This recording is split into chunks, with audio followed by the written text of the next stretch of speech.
ఆ, చూడండి ఏమన్నారు. 27 ఒకటో అధ్యాయము, మార్క్స్ వార్త 1:27. అందుకు విస్మయం ఏంటి, ఈయన క్రొత్త బోధ ఉన్నదే, ఈయనకి అధికారముతో పవిత్ర ఆత్మలు ఆజ్ఞాపింపగా అవి ఆయనకి లోబడుచున్నవని ఒకరికొకడు చెప్పుకొనిది. దెయ్యాలు కూడా యేసుప్రభుకి లోబడతాయి.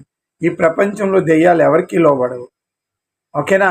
కాబట్టి యేసుప్రభు 5 రెట్లు 2 చేపలు 5,000 మందికి పంచారు. అధికారం లేకపోతే అలా చేశారు. సహోదరి, నువ్వు చెప్పాలి.